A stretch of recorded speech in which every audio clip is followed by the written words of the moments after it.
کا حق ہے جس میں عبادات ہیں، مختصر سا وہ چیپٹر ہے، 5 نمازیں ہیں اور 1 مہینے کے روزے ہیں، اور اس کے بعد حج اور زکوٰۃ مالداروں پر ہے، غریبوں پر ہے ہی کوئی نہیں.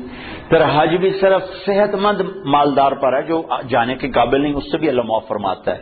لیکن باقی 24 گھنٹے کی زندگی میں میرا نبی ایک پورا دستور لے کر آیا ہے.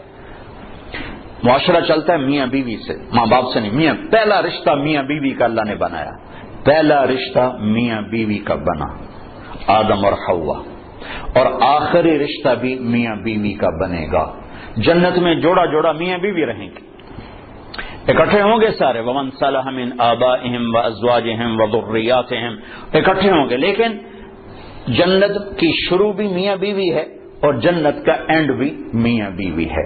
ابتدا بھی میاں بیوی سے کروائی آدم حوا، اور انتہا بھی میاں بیوی سے کروائی کہ ہر آدمی جنت. اور جو یہاں بغیر شادی کے مر جاتے ہیں اللہ تعالیٰ ان کے وہاں اپنی ثوابدید پر ان کے نکاح کروائے گا اور ان کی شادی. کوئی عورتیں بغیر لڑکیاں ہوتی ہیں جوانی میں مر گئے، کوئی لڑکے جوانی میں مر گئے، کوئی شادی نہیں ہوئی مر گئے، تو اللہ تعالیٰ ان کی جنت میں خود شادیاں کروائے گا. تو زندگی کی جو ابتدا ہے وہ میاں بیوی سے ہوتی ہے. تو پہلا جو معاشرت میں دین کا سبق ہے وہ میاں بیوی کا ہے. تو میرے نبی نے فرمایا خیرکم خیرکم لأہلہ، بہترین مسلمان وہ ہے جو بیوی سے اچھا سلوک کرتا ہوں. وَأَنَا خَيْرُكُمْ لِأَهْلِي، اور میں تم سب سے زیادہ اچھا سلوک کرتا ہوں اپنی بیویوں کے ساتھ. پھر کہا خیرکم خیرکم لنسائہ، سب سے بہترین انسان وہ ہے جو عورتوں سے اچھا سلوک کرتا ہو. یہاں سے گھر کو شروع کیا. گھر کی ابتدا، کائنات کی ابتدا بھی میاں بیوی ہے، انتہا بھی میاں بیوی ہے. معاشرت کا دین خوشبو کی طرح پھیلتا ہے، خوشبو کی طرح. عبادات کا دین بنیاد کا کام دیتا ہے اور معاشرت کا دین وہ عمارت کا کام دیتا ہے. عبادات کا دین جڑ کا کام دیتا ہے اور معاشرت کا دین سایہ، پھل، پھول، خوشبو، مہک کا کام دیتا ہے. تو میرے نبی نے 11 شادیاں کی. کوئی شوق کی تھی؟ 25 سال کا نوجوان 40 سال کی عورت سے شادی کر سکتا؟ جس عورت کے 2 نکاح ہو چکے ہوں پہلے اور ہر نکاح سے اولاد بھی ہو، ہر شادی سے اولاد ہو، اور 40 سال کی عمر ہو، 2 شادیاں ہو چکی ہوں اور شادی کرنے والا 25 برس کا خوبرو نوجوان ہو. حضرت غامدیہ کہتی ہیں، خزائیہ ام معبد الخزائیہ آپ کا حلیہ بیان کرتے ہوئے فرماتی رأیت رجلا ظاہر الوضاء ابلج الوجه حسن الخلق لم تعبه ثجلا لم تزری به فعلا وسیم قسیم حصین. کیا الفاظ! فی عینیہ دعج، فی صوتہ سحل، فی لحیتہ کثافہ، فی عنقہ سطع. میں نے ایک جوان دیکھا ایسا حسین چمکتا چہرہ، نہ نکلا ہوا پیٹ، نہ دبلا پتلا، نہ پیٹ نکلا کہ بدصورت ہو جائے، نہ دبلا پتلا کہ بے روب ہو جائے. چہرہ روشن، حسین، آنکھوں میں چمک، خوبصورت موٹی آنکھ، آواز میں جادو، گردن لمبی، داڑھی گھنی، چہرے پر نور، 14ویں رات کے چاند کی طرح چمکتا ہوا چہرہ. وسیم قسیم، یہ 2 لفظ عجب کہے ہیں، 2 لفظ عجب کہے ہیں. وسیم کسے کہیں؟ جسے دیکھ کر آنکھ نہ بھرے اور ہر دفعہ دیکھنے کا شوق بڑھ جائے اسے وسیم کہتے ہیں. اور قسیم کسے کہیں؟ جو ہر طرف سے خوبصورت ہو، سر سے لے کر پاؤں تک، ناخن کے انگوٹھے سے سر کے بال تک حسن ہی حسن کا پیکر ہو، اسے قسیم کہتے ہیں. تو کائنات میں حسین بہت آئے، وسیم ایک ہی آیا. خوبصورت بہت آئے، قسیم ایک ہی آئے، وہ ہے محمد الرسول اللہ صلی اللہ علیہ وسلم، جن کو دیکھ کے آنکھ نہیں بھرتی تھی اور ہر طرف سے حسن حسن. 40 سال کی عورت سے شادی ہو رہی اور پوری جوانی ایک عورت کے ساتھ گزارتی. 50 سال آپ کی عمر ہوئی تو حضرت خدیجہ کا انتقال ہو، 65 سال کی عمر ہوئی اور اس کے بعد شادیوں کی لائن لگ گئی. معاشرت سمجھانی تھی، زندگی سمجھانی تھی. آپ نے فرمایا ما زوجت وما تزوجت الا بوحی من السماء اتی به جبرائیل، کہ میں نے کسی بیٹی کی شادی نہیں کی اور کوئی شادی نہیں کی جب تک کہ اوپر سے حکم نہیں آیا، اور جبریل لے کر آیا۔ پھر آپ نے فرمایا ما تزوجت وما زوجت الا اہل الجنہ، میں نے کسی عورت سے شادی کی ہو، میں نے اپنی بیٹی کی کسی سے شادی کی ہو، سب کے لیے میرے اللہ کا فرمان ہے کہ سب جنتی ہیں۔ تو 25 سال کی عمر میں 40 سال کی عورت سے شادی کا کیا تک بنتا ہے؟ اور حسن ایسا کہ دیکھنے والے آنکھ نہ بھرے۔ ایسا عائشہ کپڑا سی رہی تھی، سوئی گر گئی، تو وہ کمرے میں ایسی روشنی نہیں کہ ان کو سوئی نظر آئے، تو وہ ایسے ایسے ٹٹول رہی تھیں۔ اتنے میں آپ کمرے میں داخل ہوئے تو آپ کے چہرے کے نور سے سوئی چمکنے لگی۔ عکس پڑتا ہے نا، تو جو ایسی ہستی ہو وہ تو 25 سال کا ہے تو کوئی 20 سال کی لڑکی تلاش کرے اپنے لیے۔ 40 سال 50 سال کی عمر میں حضرت خدیجہ جدا ہوئی آپ سے، جب آپ 50 سال کے تھے تو اس کے بعد شادیوں کی لائن لگ گئی۔ الا بوحی من السماء اتی به جبریل، کہ ہر شادی آسمان سے وحی آئی۔ جب آپ نے حضرت فاطمہ کا نکاح فرمایا تو مجمع کو مسجد میں جمع فرمایا کہ لوگوں، جبریل میرے پاس اللہ کا پیغام لائے ہیں کہ میں فاطمہ اپنی بیٹی کا نکاح علی سے کر دوں، لیکن میں قربان جاؤں شریعت مصطفیٰ پر، آسمان سے وحی آئی ہے لیکن گئے ہیں فاطمہ سے پوچھنے بیٹی علی کا رشتہ آیا ہے، تیرا نکاح کر دوں۔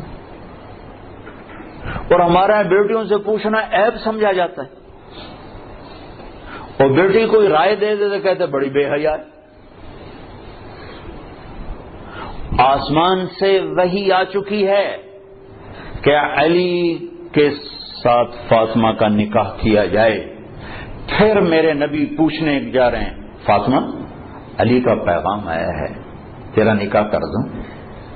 جب انہوں نے ہاں کہا پھر جا کر کہا جاؤ مجمع اکٹھا کرو، پھر لوگوں کو اکٹھا فرمایا، پھر ممبر پہ کھڑے ہو کے فرمایا کہ لوگوں، میرے اللہ نے مجھے جبریل پیغام لے کر آئے کہ میں اپنی بیٹی فاطمہ کا نکاح علی کو سامنے بٹھایا اور سارا مجمع کا، پھر آپ نے خطبہ پڑھ کے کہا علی میں نے 400 درہم مہر کا عوض اپنی بیٹی فاطمہ بنت محمد کو تیرے نکاح میں دیا، تو نے قبول کیا؟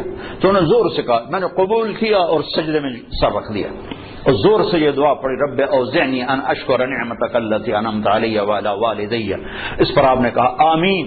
پھر آپ نے سارے مسجد میں کے حاضرین کو شہد کا شربت پلایا، کھجور کھلائی۔ سبحان اللہ، کیا پیاری زندگی ہے، کیا خوبصورت زندگی ہے۔ اس سے زیادہ عورت کے حقوق اور کیا کوئی بیان کرے گا۔ حضرت ام ایمن بیٹھی تھی، انہوں نے کہا بیٹا محمد پانی تو پلا، تو حضرت عائشہ ناراض ہو گئی، کہا تو رسول اللہ سے کہتی پانی پلا؟ کہا کیوں نہ کہوں، میں نے دودھ پلایا ہے، آپ کو 8 عورتوں نے دودھ پلایا ہے، ماں سمیت، ماں کے علاوہ 7 اور عورتیں، جن میں سے ایک ام ایمن، حلیمہ کا تو نام مشہور ہو گیا، 6 اور بھی ان میں ام ایمن بھی ہیں۔ تو کہا میں نے دودھ پلایا ہے، تو آپ جلدی سے اٹھے، گلاس اٹھایا، کہا ہاں ہاں عائشہ یہ میری ماں ہے۔ آپ نے خود گلاس پیش کیا۔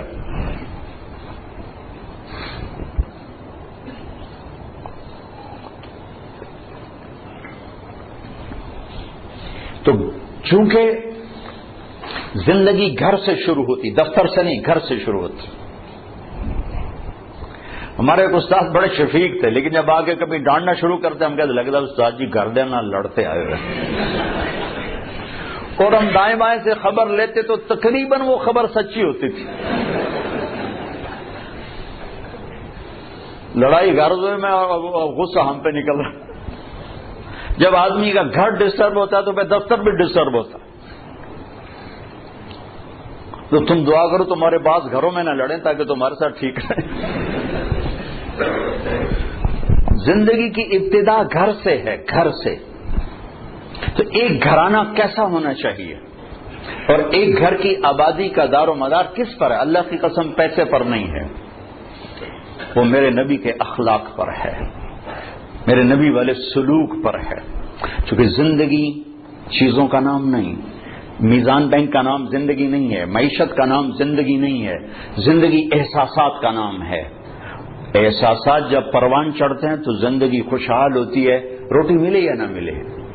اور احساسات جب مجروح ہوتے ہیں تو زندگی زخمی ہو جاتی ہے، اور پھر زندگی ماند پڑ جاتی ہے، چاہے سونے چاندی کے زیور میں لدا ہوا گھرانہ کیوں نہ ہو.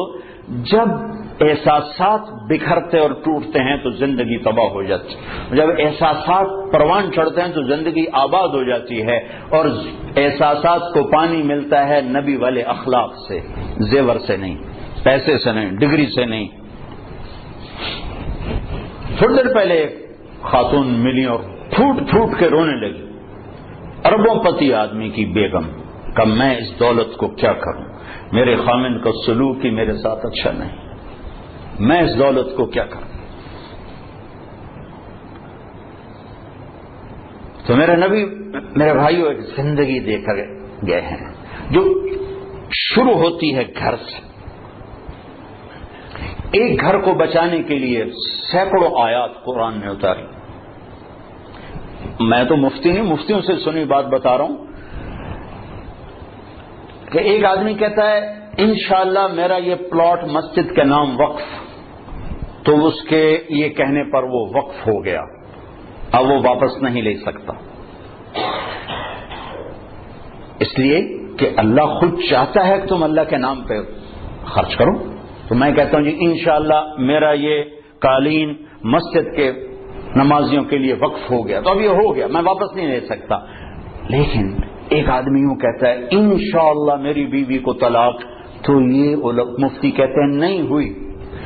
اس نے کہا تھا اگر اللہ چاہے تو میری بیوی کو طلاق، اور اللہ چاہتا ہی نہیں کوئی اپنی بیوی کو طلاق دے، اس لیے یہ طلاق نہیں ہوئی. نہیں ہوئی.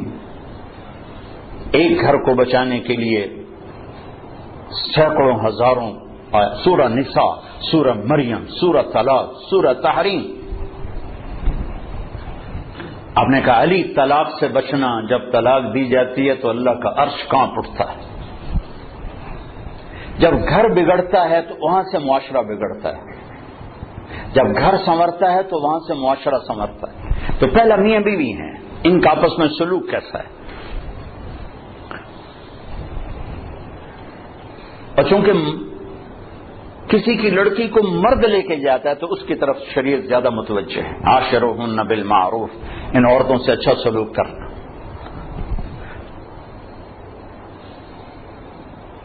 ان سے حسن سلوک، ان سے میٹھا بول، ان سے درگزر. کمزور سے کیا لڑنا. ایک نوجوان آیا کہنے لگا جی بیوی سے جھگڑا رہتا ہے، کوئی وہ دو مجھے، کوئی تویز دو. میں نے کہا بیویوں پہ تویز چلتے ہی نہیں.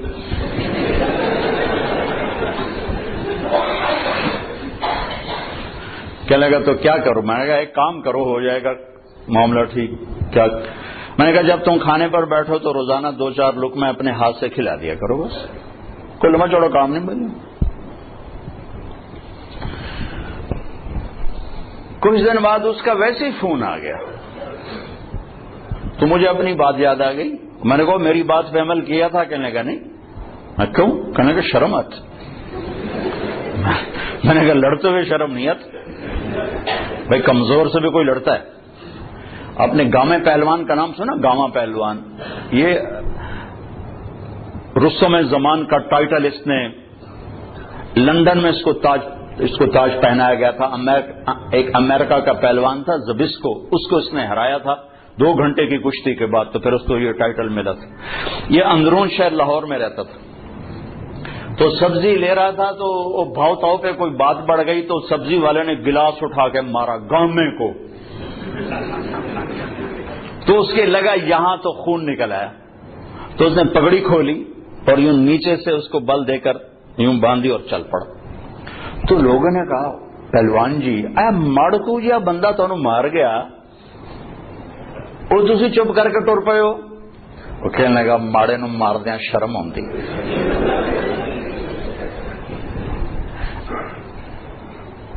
وہ کہنے لگا کمزور پہ ہاتھ اٹھاتے ہوئے شرم آتی ہے، کیا کروں؟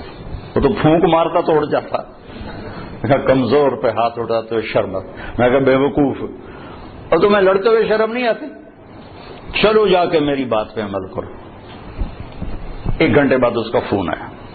کہا مولوی صاحب عجب ہوا. میں نے کہا کیا ہوا؟ کہا میں نے لقمہ منہ میں ڈالا ادا منہ اتنے ہی کھلے ہی رہ گیا.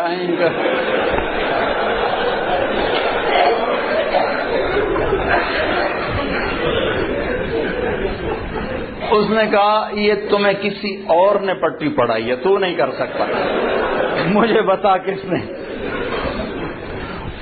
انہوں نے کہا مجھے تو مولوی طارق جمیل نے بتایا. کہا اس نے اسی وقت ہاتھ اٹھا کے دعا کرنے شروع کر دی میرے لیے کہ اللہ اس کا بھلا کرے، اس نے تمہیں یہ انسانیت سکھائی.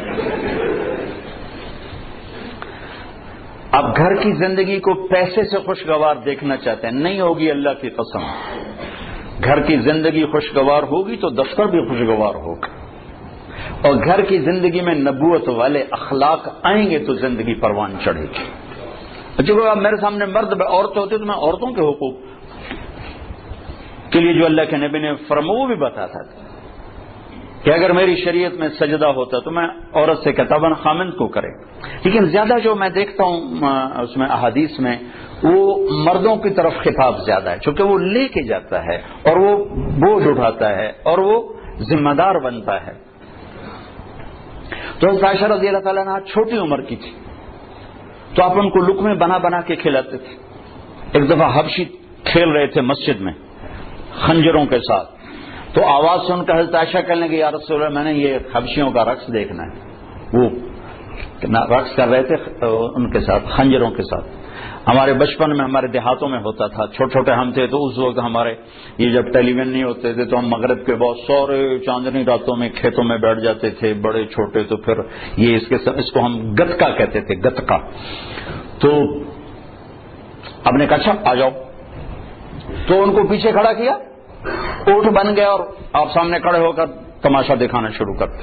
ورنہ آپ کہتے تو نبی کی بیوی ہو کر لا یعنی کر دی، چل بیٹھ قرآن پڑھ. کھڑے کھڑے آپ تھک گئے. آپ نے کہا عائشہ بس نہ کریں؟ کہنے کہ نہیں بس نہیں، ابھی میرا دل نہیں بھرا.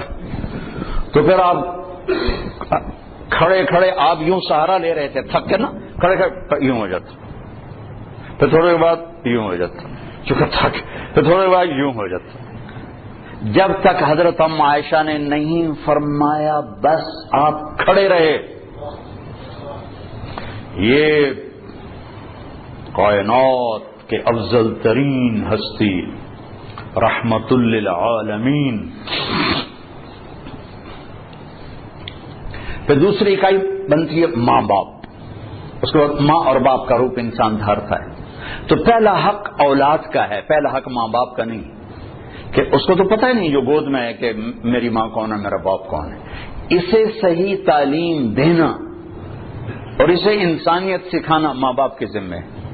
سکھائیں اسے اے لیول او لیول اور توقع کریں کہ اما ابا کو بھی مانے تو کیسے مانے گا. ایک شخص آیا حضرت عمر کے پاس، کہ یہ میرا بیٹا بڑا نافرمان ہے. تو عمر رضی اللہ تعالیٰ نے اٹھایا کوڑا مارنے کے لیے. انہوں نے کہا میری بات سن. کیا؟ کہ ماں پیو کا بھی بڑا حق ہے پر کوئی اولاد کا بھی حق ہے. آپ نے کہا ہاں. تو ذرا بتا دیں. تو فرمایا پہلا حق ہے کہ اچھی ماں دے، دوسرا حق یہ ہے کہ اس کا نام اچھا رکھے، تیسرا حق یہ کہ اس کو قرآن کی تعلیم دے. تو کہا پھر آپ میرے ابے کی کارگزاری سن لو. اس نے مجھے حبشی ماں دی ہے لونڈی، مجھے اچھی ماں نہیں دی. پھر اس نے میرا نام رکھا ہے جولان، جولان کہتے ہیں گندگی کے کیڑے کو. پھر اس نے آج تک مجھے قرآن کی شکل نہیں دکھائی. حضرت عمر نے وہی سوٹ آؤٹ اور پھیر دیا. وہ بے وقوف پہلا مجرم تو ہے.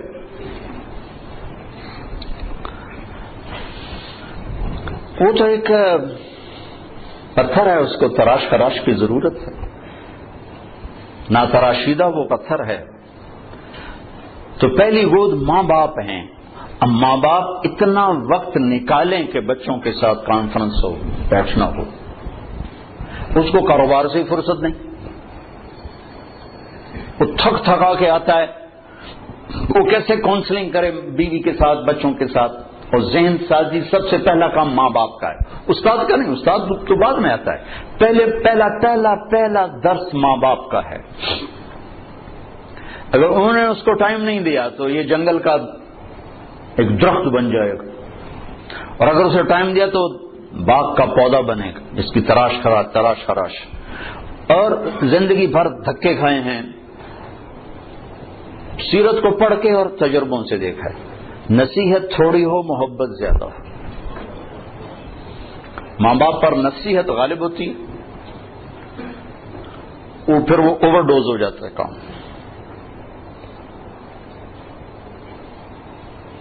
ذہن سازی نہیں ہوتی، اور ذہن سازی دنیا کا مشکل ترین کام ہے جس کے اللہ نے نبیوں کو بھیجا۔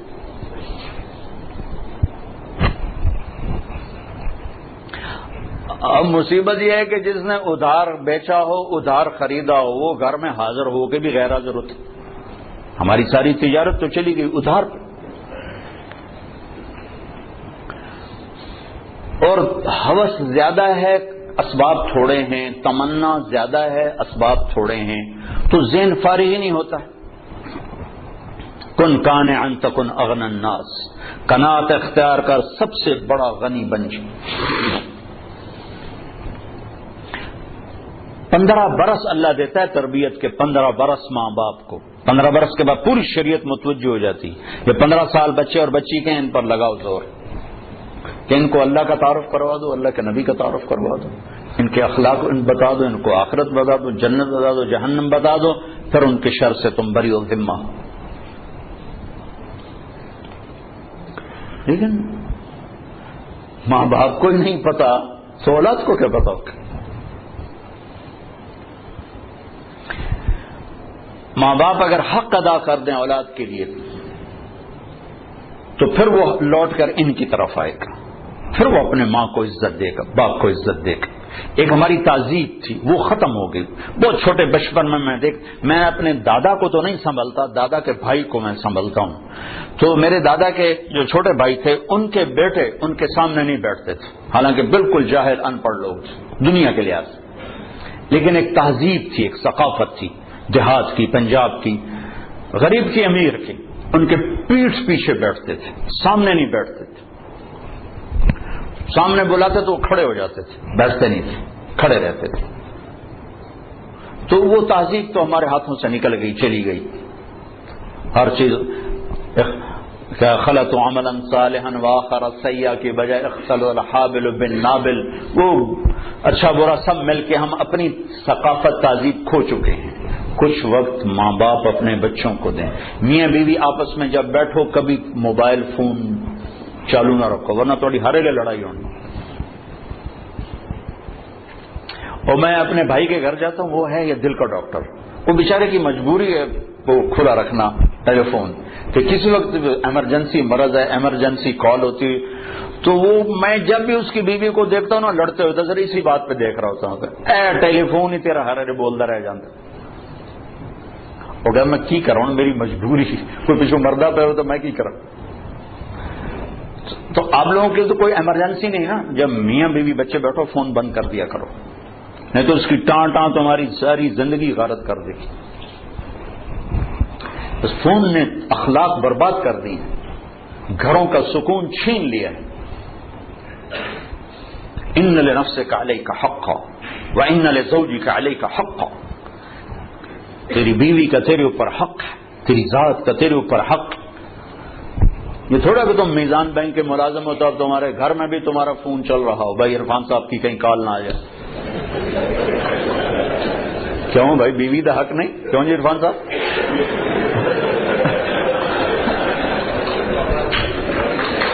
ہوئے ہوئے ہوئے ہوئے بڑے خوش ہوئے۔ بند کرو فون جب بچوں کے پاس بیٹھو۔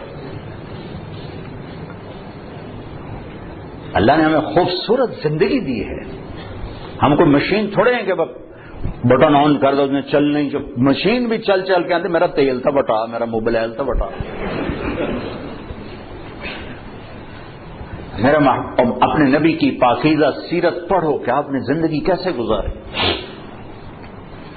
پھر جب میاں بیوی کی کونسلنگ ہو، پھر اولاد کو، پھر وہ حق واپس ماں باپ کو ملتا ہے کہ اولاد ماں باپ کی فرما بردار ہوتی، ان کی آنکھوں کی ٹھنڈک بنتی، ان کے لیے وہ راحت بنتی ہے. ٹھیک ہے، جب ہم ان کو ٹائم نہیں دیتے تو پھر ماں باپ کے حقوق سناتے رہو. حالانکہ میرے نبی نے فرمایا تھا کاش میری ماں زندہ ہوتی، میں ان کی ایسی نوکری کرتا، میں عشاء کی نماز کے مصلی پر ہوتا اور میں سورۃ فاتحہ پڑھ رہا ہوتا اور ادھر سے آواز آتی محمد، تو میں ماں کے لیے نماز توڑ دیتی. اتنی بڑی حسرت کا اظہار.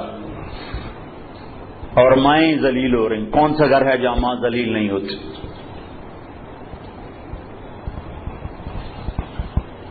اتنی بڑی ہستی فرما رہے ہیں نماز توڑ دیتا. آخری حج میں جب ابوا کے قریب پہنچے، 60-70 ہزار کا مجمع تھا آپ کے ساتھ، اور قریب پہنچے تو اونٹنے کا رخ ماں کی قبر کی طرف پھیر دی. وہاں ابوا میں قبر ہے حضرت آمنہ کی. سن 2000 میں گیا تھا تو میں وہاں اس جگہ، وہ آدمی جا تو سکتا نہیں، کوئی رہبر ہو تو جا سکتے ہیں، تو اللہ نے ایک رہبر ٹکرا دیا تھا تو میں وہاں پہنچا تھا. زندگی گزری سفروں میں، ایسا سفر کبھی نہیں کیا. بیت اللہ کے اندر 2 دفعہ گیا، وہ کیفیت نہیں بنی جو حضرت آمنہ کی قبر پہ بنی.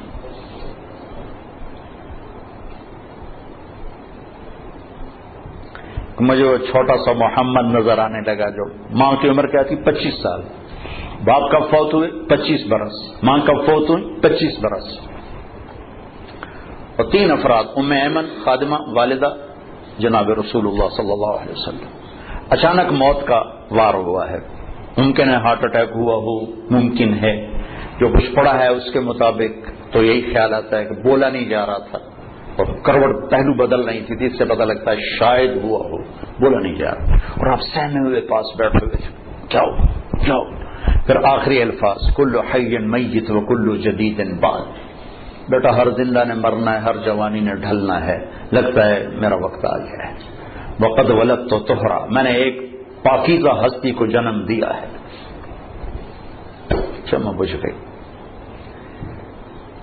پھر آپ سینے پہ سر رکھ کے روئے ہیں، کوئی آنسو پوچھنے والا بھی نہیں تھا.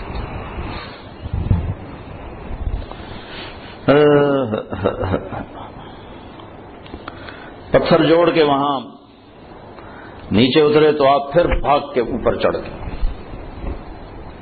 پہاڑ ہے اتنا اونچا، اس سے تھوڑا سا اونچا ہے، پھر اوپر چڑھ گئے. ام ایمن پیچھے پیچھے دوڑی تو ہم ماں کی قبر سے لپٹ کے لیٹے ہوئے تھے ایسے. تو جب قریب آئیں تو آپ کہہ رہے تھے اماں تجھے تو خبر تھی تیرے سوا میرا کوئی نہ تھا، مجھے چھوڑ کے تو کہاں چلی گئی.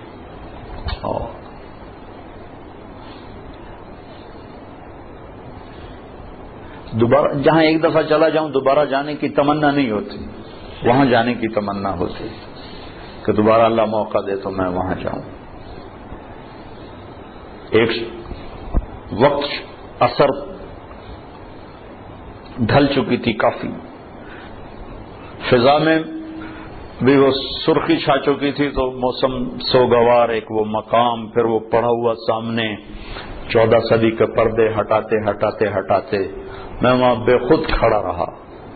واہ میرے رب، جس کو تو نے حبیب بنایا اسے اتنے بڑے دکھ میں ڈالا. ہوئے ہوئے ہوئے ہوئے کمال کرتے. باپ دیکھا نہیں، بہن ہے نہیں، بھائی ہے نہیں، چلو مکے میں موت دے دیتا، کوئی دادا دادی کو بھی تو چاہ لینا. جنگل میں موت دی. کبھی اللہ تمہیں موقع دے تو دیکھنا جا کے. وہ